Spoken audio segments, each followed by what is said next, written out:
Gak cepat share dari film sini, nah di video ini saya akan menganalisis One Piece chapter terbaru, yaitu di chapter 1016.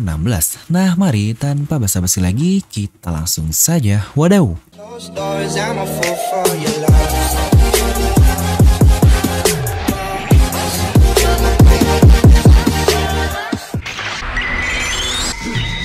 Nah seperti biasa, sebelum lanjut video ini jangan lupa untuk subscribe dan juga nyalakan bel notifikasinya ya. Karena kalian tidak akan tertinggal informasi menarik seputar One Piece hanya di channel Devil Nomi. Serta pastikan sebelum kalian komen atau apapun, kalian menonton video sampai habis, jadi tidak ada informasi yang miss dan juga yang setengah-setengah. Serta buat kalian juga yang ingin join membership channel Devil Nomi, kalian bisa langsung klik tombol join di sebelah tombol subscribe. Nah kali ini seperti biasa, kita akan masuk ke sesi bongkar tuntas, alias analisis dari chapter terbaru, di mana kita akan bahas lebih dalam lagi nih terkait hal apa saja sih yang sebenarnya terjadi di chapter terbaru ini.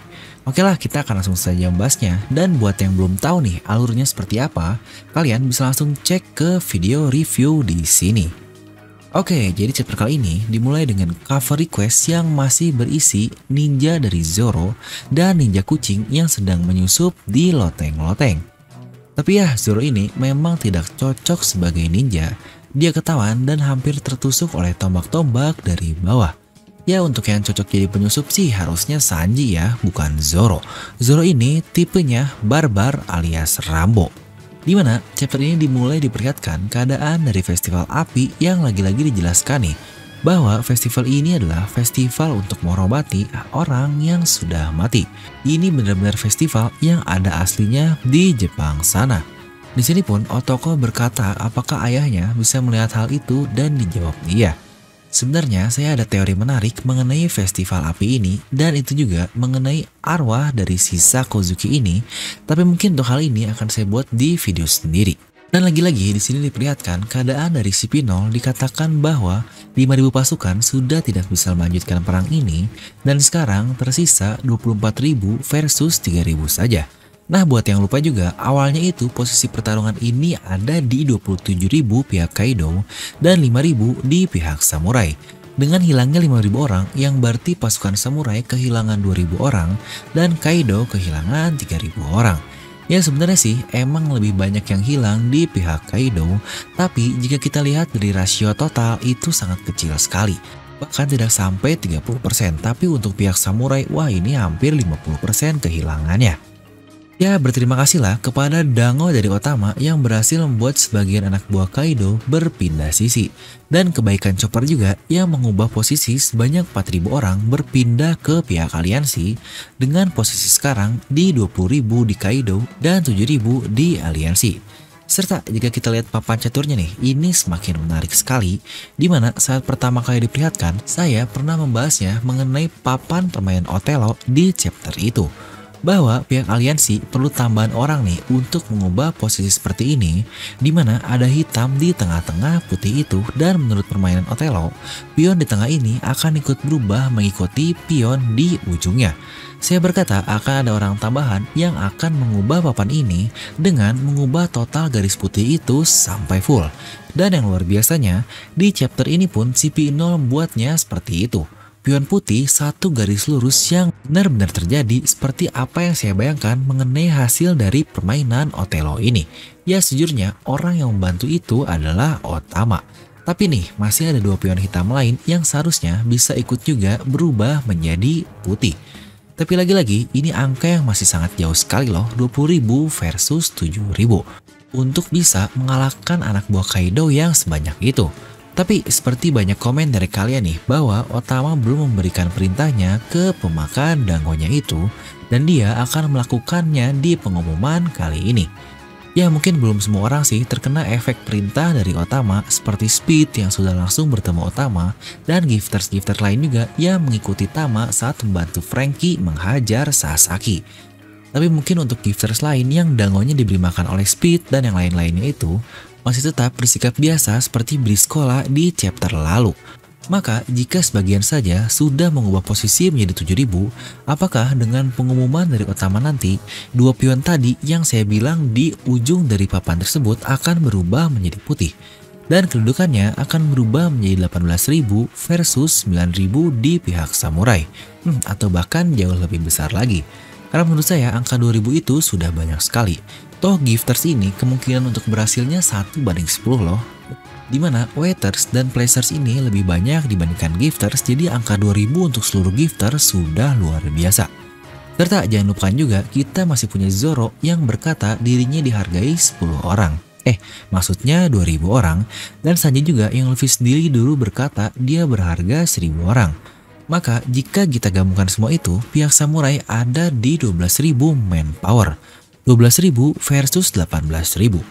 Apa perlu nih nambah 5.600 orang biar angkanya semakin tipis? 17.600 versus 18.000. Nah, tahu kan siapa 5.600 orang ini? Tentu saja armada bajak laut topi jerami. Kira-kira bagus gak ya kalau mereka datang? Lanjut, mengenai Zeus yang masuk ke jiwanya ke dalam kelima tak milik Nami ini sebenarnya cukup mencurigakan. Apakah yang baru nggak juga warnanya pun ikut berubah loh, yang awalnya oranye terang di sini digambar full hitam oleh Oda Sensei. Dimana sebenarnya masuk akalnya karena notabene buah iblis dari Big Mom itu adalah buah iblis jiwa.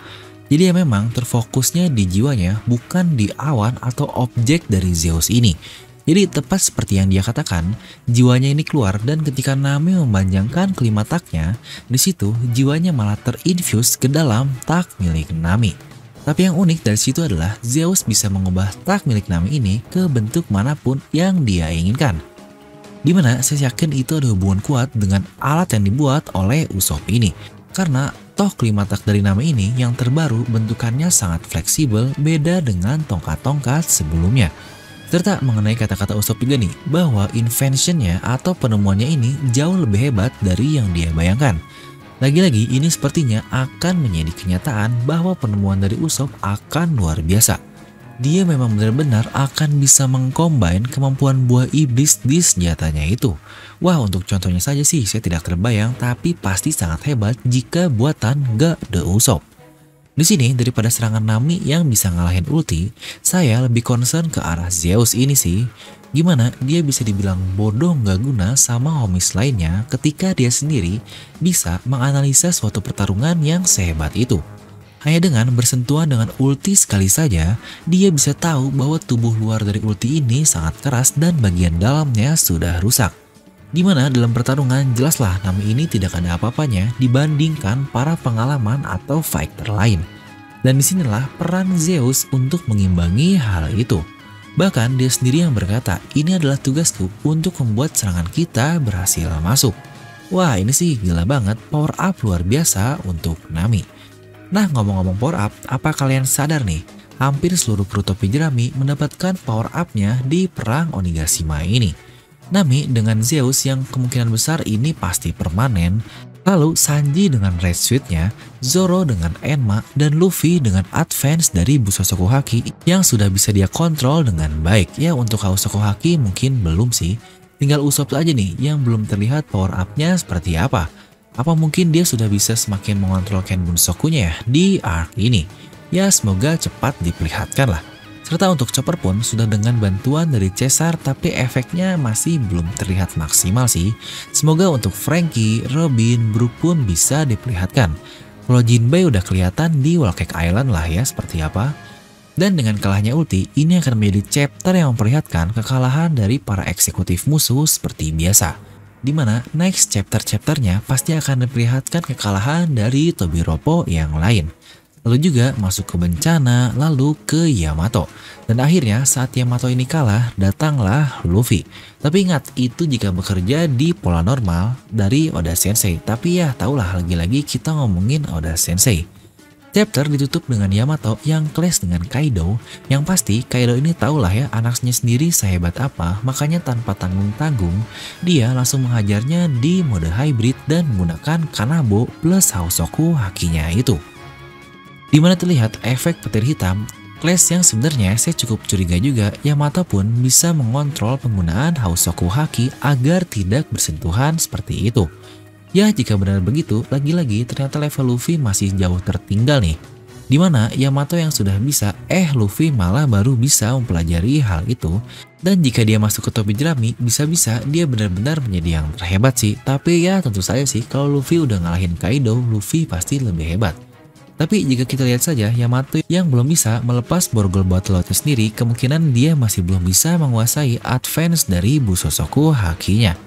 Nah, mengenai Kaido yang tahu Wano Kuni ini adalah negeri spesial, sepertinya dia memang dari awal menginvasi Wano dan dia pun deal dengan si bangsat Orochi ini karena dia pun tahu Wano Kuni bukanlah negara biasa. Ada hal unik dari Wano Kuni ini.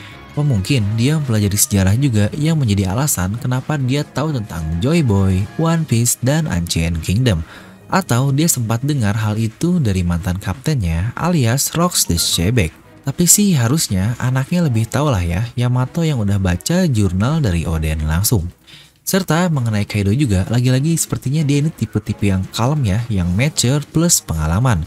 Emang gak bisa bohong lah, dalam keadaan anaknya membangkang seperti ini aja dan mendengar kata-kata Yamato mengenai mengusir ayahnya, mau ikut Luffy, dan dia yang sangat percaya Luffy akan mengalahkan Kaido, dia bahkan tidak merespon itu semua sama sekali.